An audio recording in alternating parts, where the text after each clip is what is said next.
Hello and welcome everybody. My name is Lisa and I'm also known as Job Coach Germany. Welcome to Career Coaching Drop-in session number 39. Yay! This is so exciting. What I'm about to do in this session, and it's Hardy is here. Hi! Thanks for joining me. So this session I wanted to use to just simply talk to you about what the career coaching drop-in session is actually for, because it's actually for you guys to mainly answer your questions. So if you come along and have questions regarding the application process here in Germany, you can come along and ask your questions right away. But also it's furthermore about the topics on the German labor market and the application process itself. So every now and then, I'm going to wrap up all of the different questions that you guys came up with. And Lucille is here. Hi, Lucille. Thanks for joining me. And this is what I've done. So for this episode, I have collected a couple of questions that you guys are asking me and that I see that are very, very dominant when my coachees work with me. So a lot of questions that you guys have with regards to the relocation to Germany and with regards to the entire process of how to apply for a job in Germany. Oh, and Yvonne is here. Hi, Yvonne. Thanks very much for joining me. This is really exciting.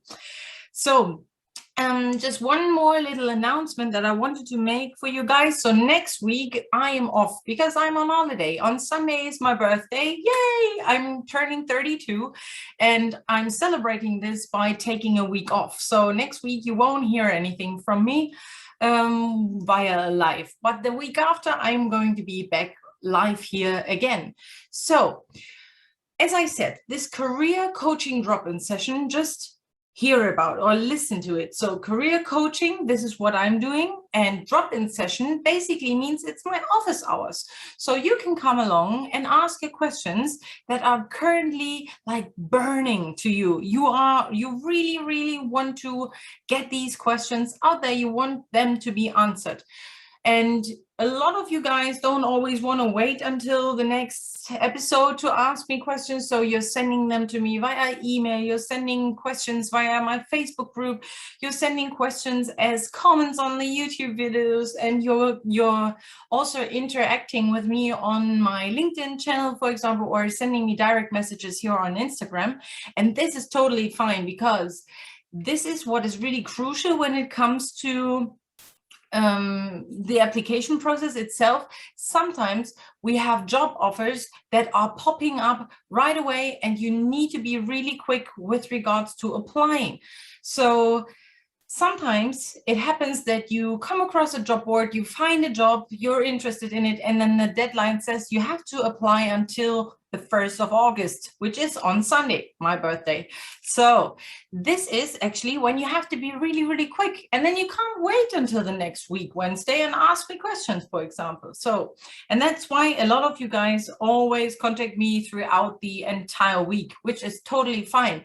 But this is not really helpful for everybody that is watching these videos, because they are not part of all of the questions that you have. And that's what I would like to share with you guys today. So this career coaching drop-in session is about you, your questions and my answers. And that's what we're talking about today. So most of the times, this entire job application process is quite sensitive. It's a very sensitive topic, which is why I don't often share the names of my actual coachees. Okay, so sometimes my coachees ask me, please don't talk about my name. You can share some questions that I have. However, this topic of applying for a job, whether that is you already have a job or you don't have a job currently and you're looking for a new job, this is really sensitive because there are a lot of emotions involved, and some of you guys don't want to be mentioned by a name, which is why I'm just telling you a couple of countries where my coachees are from, but I'm not sharing the names with you guys, okay? So I've worked with clients, and these questions that I'm going to share with you guys today are from coachees from Australia, from the US, from Canada, from Colombia, from Brazil, Peru, from England, from Spain and Italy, from the Ukraine, from Poland, from China, from Vietnam, India. I have a lot of people from India that are contacting me. I also have people from Pakistan, and I recently also had someone from Israel. So this is just a part of the coaches that I have and that I am working with. So you can see, basically, I work with people from all around the globe. And some of my coaches are already in Germany, but many of them are still outside of Germany, even outside of the EU, and are seeking a job from their country. And with that being said, whenever I have a coachee, I normally offer a 12-week coaching program that is called My Dream Career in Germany. And this 12-week coaching program will set the base for everything that you need in order to be successful and feel satisfied in your job, whether that is in your current company or in your future company. This is to be found out during the coaching process. When there are clients that are still outside of Germany or outside of the EU, this entire application process might take a little bit longer. So normally with people who are currently not in Germany, I work for 6 months at a time. Yeah, so this coaching program where I set the base is 12 weeks, but then some coachees extend the period just because they want to really get this process going. And there are so many different steps that are involved with relocating to a different country. But let's dive right into the first question, and feel free to ask your questions if you have any right now or regarding the questions that I'm sharing with you guys. So one coach, he asked me that or shared with me that the most tricky part about the application process for this person was the right geographical spot. And I can totally understand that this is really difficult because it looks like, oh, there are so many different cities in Germany. There are so many different areas where I could work. And what is the best area for me to start? And this is something that you really need to strategically approach. Yeah, so first of all, so some of my coaches come to me and tell me, Lisa, I really want to go to Munich. I really want to go to Frankfurt. So they have this specific city in mind. However, others come to me and say, well, I'm not so really sure. Maybe I just want to be somewhere in Europe. They just know they want to go to Europe, but not so much into detail about what kind of country. So I've also worked with people who wanted to find a job in Austria or in Switzerland. So this is working as well. And due to my personal background, having lived and worked in England, in the United Kingdom before, I can also relate to the different feelings that you're going through when moving abroad and applying for a job abroad. And this is why I'm here. That's why I want to help you, because I know what the German standards are, and that's what I'm sharing with my coachees. So now, how do you strategically approach this question on what's the right geographical spot? Well, first of all, I would always think about, first of all, why do you want to come to this area? So if it's Germany that you've decided on going, why do you want to be in Germany? This is something that needs to be clear in your mind. So this is the first question that you're supposed to ask yourself. Then the second question is, you know what your expertise is. You know what your field of work is.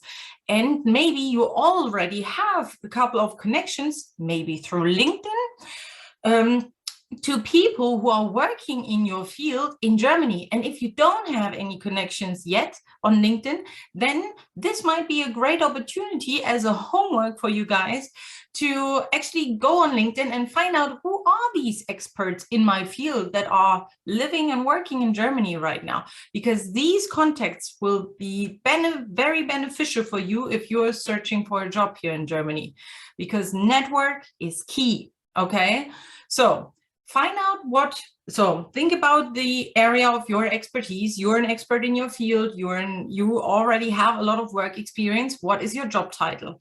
Then you can use this job title or your field of expertise to type it into the job boards that you can find out there. And here in Germany, we have more than 1,600 job boards where you can search for a job. But this is really stressful because you would have to go through all of these different job boards and platforms and networks, finding the right.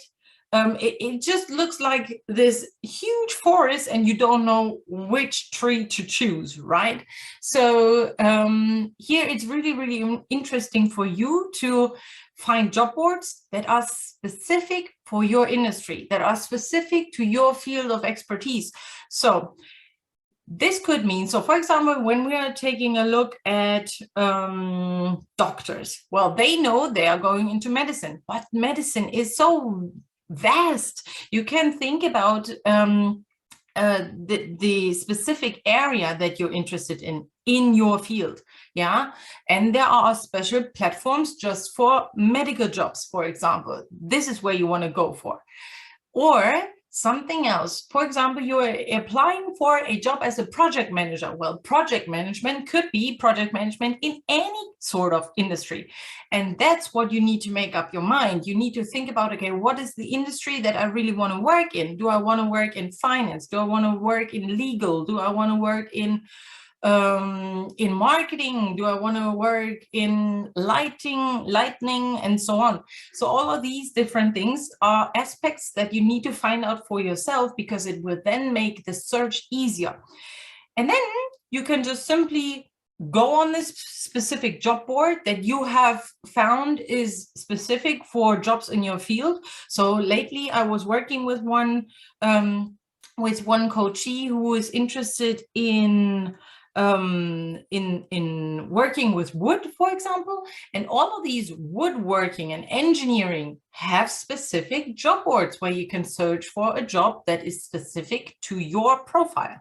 So once you know your profile, you know where to search, and then from there you're searching on the right job board, and then the jobs are popping up, and then you can see, okay, what kind of cities and areas are actually looking for for your profile. Yeah, this is one way of narrowing it down the right geographical spot. Another approach could be that you are searching for companies that you have heard of, or that are very that have a very good reputation in your industry, and search where these companies are sitting, where they are located in Germany. And then you can take a look at their profile. Maybe you can already go on their company's website. They may have jobs advertised. If they don't have any jobs advertised, then you can always send an unsolicited application. Yeah, so like on your initiative, like you can always apply for a company even though they're not advertising any jobs. So I hope this has helped with regards to the right geographical spot.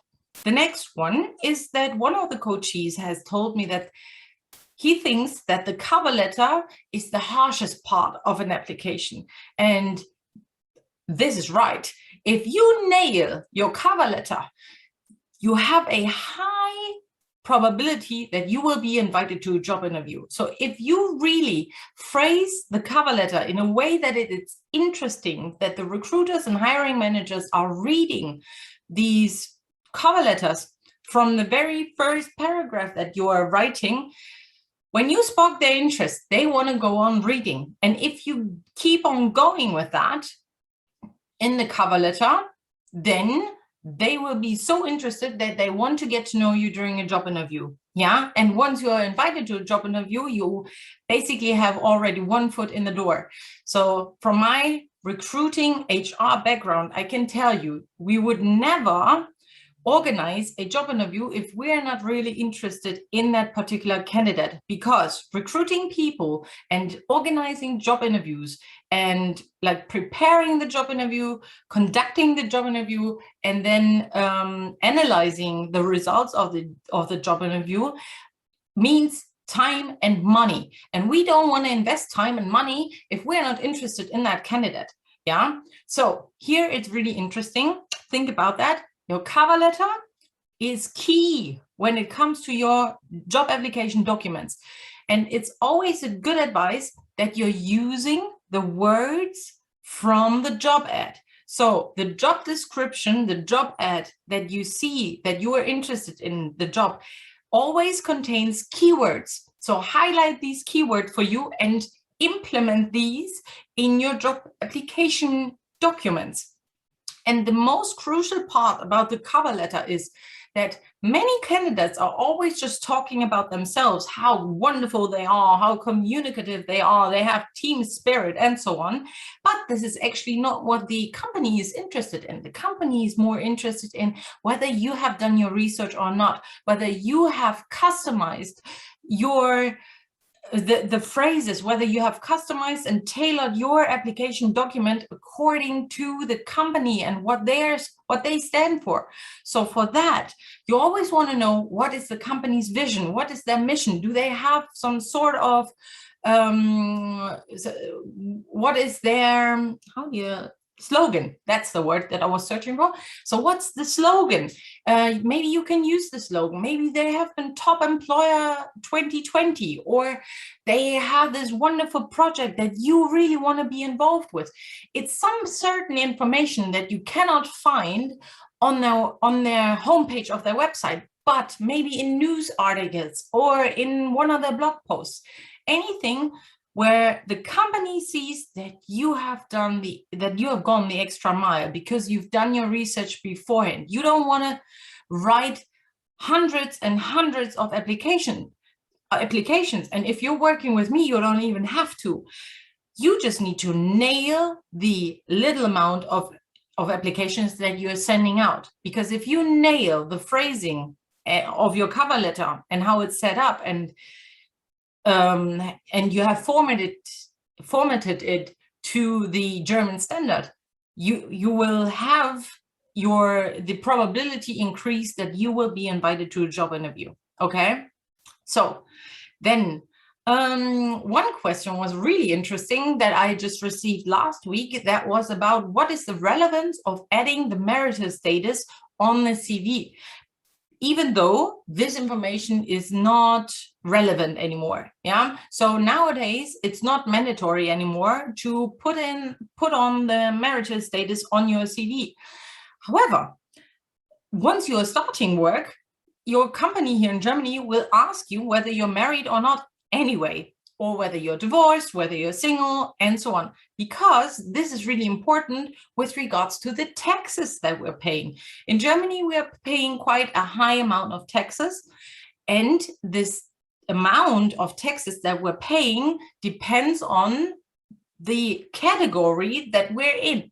So as I'm not married, which basically means I'm in the highest, or I'm in the lowest category, but it also means that I'm paying the highest amount of taxes that I can pay. So from these categories, right? And if you're married, it's basically that they are looking at both of your salaries, okay? And then you will be taxed accordingly. So that's why they're asking for that once you have started work. But back in the day, they would always ask for this marital status because they wanted to get to know you as a person. And this is something that is really interesting. So when you are, for example, single, it was classed as being flexible, being able to do overtime, going on business trips. Whereas when you were married, this stands for being loyal, doing long-term goals, and really sticking with one company, for example. This is what is in the back of the mind if you really provide this information.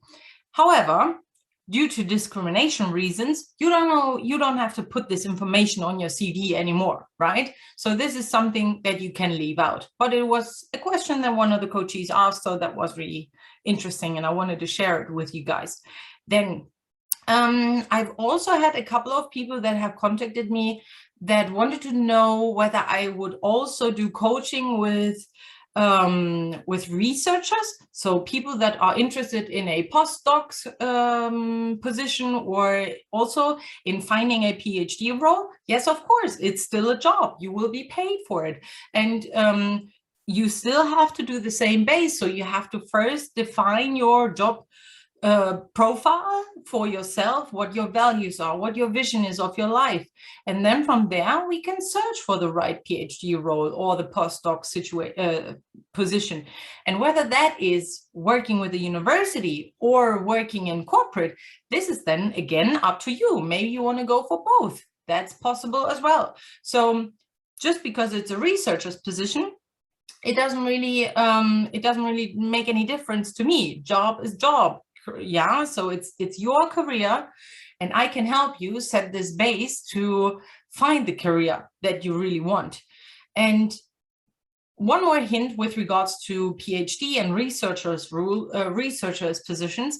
So normally when you're a researcher, you are publishing a lot of articles, yeah, research articles, and this is when you can consider increasing the amount of your CV. So normally we would say a resume is 1 page. A CV has normally 2 pages, and you should never exceed these 2 pages in Germany. But if you are, for example, applying for a PhD role or postdoc role with a university, and you are you just simply want to continue working as a researcher, as a scientist, writing papers, publishing articles, then you can include a 3rd page in your CV, which states all of your publications, okay? Because this is obviously very relevant for the role. Then many questions always are about whether you can actually find a job in Germany in your field.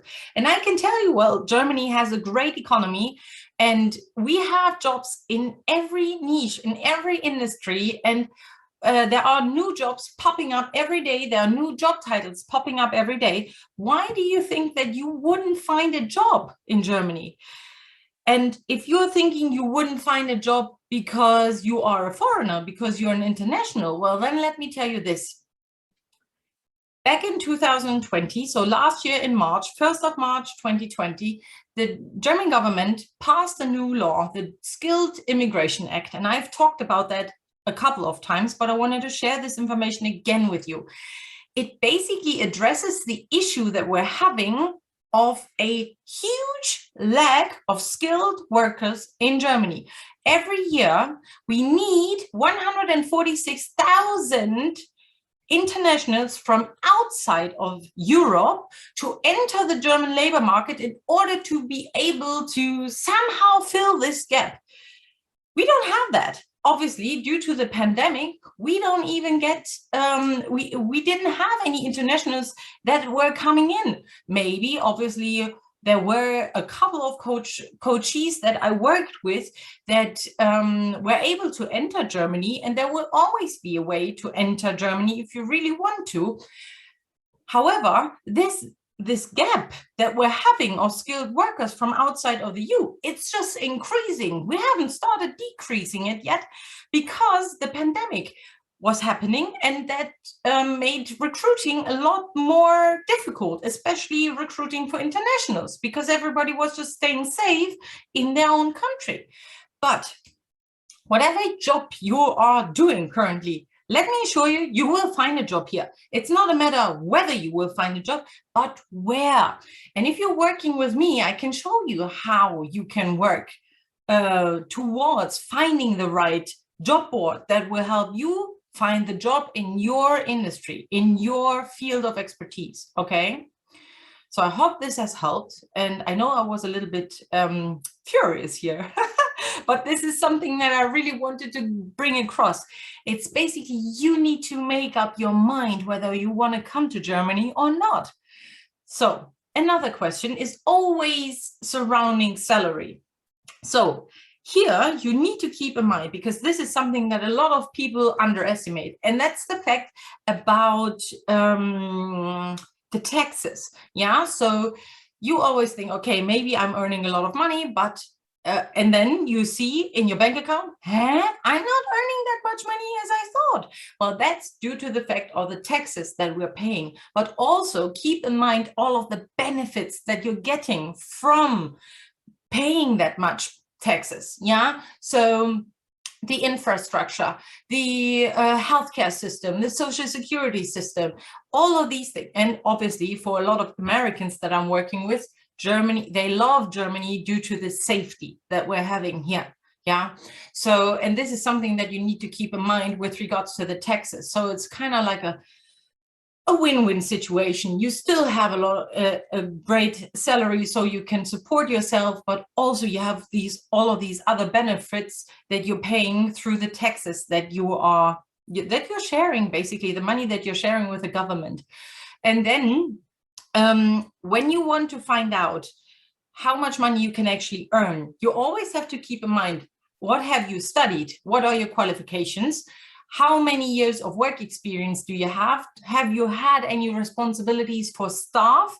So have you been a manager, and did you have a team that you were organizing, for example? All of these things you need to keep in mind.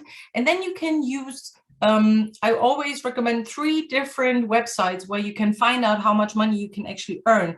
So you can go onto Glassdoor or Kununu, or the third one would also be Xing, so Crossing, the German version of LinkedIn. You can find salary reports on there. And if you wanted to go more into the German areas, so finding out in which area can I earn what kind of money, what amount of money in the area of Germany, but also in your niche, in your industry, with your experience, you want to take a look at the salary you want to take a look at the Stepstone salary report. So the Stepstone salary report can be found online, and it's accessible for anyone that has internet. Yeah. And this is where you can get an idea of how much money you can earn, because a lot of you guys always come to me and ask me these questions, but I don't even have the background yet. But if you're working with me as my coachee and I am the coach, then obviously I would help you find this information, because I can show you where you need to look. Okay, so I know it's already 2:30, but I have 3 more questions that I want to go through. So the first one is, can I already apply for a job outside of Germany, or do I have to be in Germany? So a lot of people always ask me whether they should come to Germany with a job seeker visa, or whether they can already start this entire process while still being in their home country. Yes, of course. And in my eyes, this is always the better option, already preparing like the move, the relocation with the company. So that basically means first searching for the job, applying for the job, doing the job interview online, and then getting the job. And while you're negotiating your salary, you can also negotiate terms of your relocation, and you can also discuss with the company how they can support you with a visa. Okay, so this is what you need to keep in mind. Of course, start the process right away. Then what to do if you want to apply for a job with a specific company, but the company is not currently advertising any jobs. This is something that I mentioned before. So it's all about writing unsolicited applications. So even there are actually 2/3 of all of the open positions that we're having in Germany are not even advertised. And how do you reach these unadvertised jobs? Through unsolicited applications or through your network. Yeah, finding the right contact through LinkedIn, for example, and then asking whether there are any open positions. Because obviously, if these people, these workers are in the company, they know, they are the first ones who will know whether there will be an open position, even before it's advertised. Yeah, advertising a job is really expensive. It involves a lot of administration, it involves costs. And this is what companies normally don't want to do, which is why 2/3 of the open positions are not advertised. So keep that in mind, unsolicited applications. And then last but not least, this is a really, really interesting question that I want to address. It's the fact that a coachee told me, I don't know whether I want to change my job or not. So this is something that my coaching builds the base for. Okay, so when you are working with me, we will first of all take a look at your job profile, at your values, at your strength, at your interests. We will take a look at your vision. And all of these things will then tell you whether you're on the right path or not. Because once you know your own values, you can then compare these values with the company and whether you are the right fit there still, and whether you are still on the right career path. And here, you don't always have to quit your job. First of all, you should go into communication. Communication is key here, and talk to your manager and tell this person, I'm not satisfied. And then the manager is going to ask, okay, so what can we do in order for you to feel fulfilled, in order to make this job easier for you, in order for you to be more happy in your job? Do you want a better work-life balance? Do you want a pay rise? Something like that. So it could always be about salary negotiation. It could be that you're just not leaving the company, but maybe you're leaving the department. Maybe you're leaving the team. Maybe you want to get you want to go on a sabbatical, or maybe you just simply want to have more personal development courses, something like that. So this is something that you need to consider. You don't always have to leave your company right away.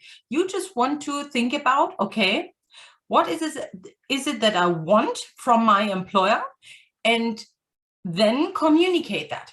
Talk to your manager and tell your manager what you want. And then the manager is going to hopefully tell you, yes, we can make that happen, or no, unfortunately, this is not the right place for you to be here. And then you can think about changing your job and leaving the company, but you don't always have to do that. And Lahir is here. Hi, Lahir. So this is basically what I wanted to bring across. And if you now still have any questions, you want to go on, always feel free to book the coaching with me. My career, my dream career in Germany. This is my coaching program where we're going to set the base for the rest of your dream career.